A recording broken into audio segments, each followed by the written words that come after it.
For the oldest members of Gen Z, you are probably still somewhat familiar with the Internet Explorer.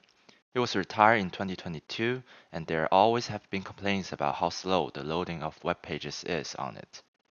But how did the Internet Explorer live long enough for Gen Z and probably even some Gen Alpha to use it? Today, let me tell you something about Internet history that you probably never heard of before. Let's go back to the 1995. In that year, there were two significant internet history-changing events. One, an individual computer services company called Netscape made a super successful IPO. The company was founded in 1994 by Jim Clark and Mark Andreessen. The reason this IPO was successful was the product Netscape made. On October 13, 1994, Netscape released a web browser, which essentially made it easier for users to navigate through the internet and made it much faster to load web pages. The pages which took users a minute to load now take a much shorter time. Can you imagine how advanced it was in the eyes of Internet users back in the 90s? Only 9 months after the Navigator launched, Netscape became the first ever big Internet IPO. Its stock price skyrocketed. Netscape basically kicked off a trend of investing in internet companies, starting the so-called dot-com boom. But didn't I just say there were two significant events in 1995? Right, another event, unfortunate for Netscape, was that Windows 95 launched in the same year. It was probably so hard for Bill Gates' Microsoft not to notice Netscape, whose Navigator for a time occupied more than 80% of the market. So, guess what was preloaded along with Windows 95? That's right, the Internet Explorer.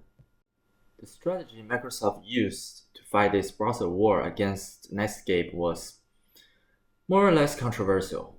It was said that Microsoft threatened users that they might lose their operating system if they buy Netscape Navigator. Through this, Microsoft slowly chipped away Netscape's users. By 1998, Netscape lost the majority of its users and never recovered from that. Its share price also dived. There we go, a tragedy of an individual company competing against the monopoly.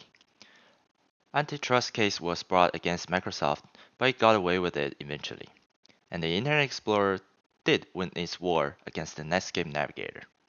So, what does this story tell us as modern age digital natives? Does how Microsoft bundle its browser with its operating system seems kind of familiar to you? Have you noticed how iPhones are preloaded with Apple Music and some games like Marvel's Spider-Man 2 and Final Fantasy VII Rebirth are PS5 exclusive?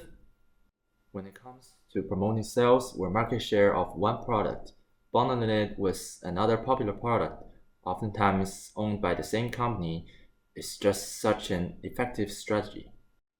Today, the rapid development of AI technologies is probably introducing us to a brand new digital era, and we can still see Microsoft's Copilot often comes together with its search engine Bing. Although we're in the future, sometimes we still see the past. I'm not trying to give you a conclusion here, only introducing something you possibly didn't know or didn't notice. If you have any thoughts after watching this video, feel free to leave a comment. I appreciate your engagement.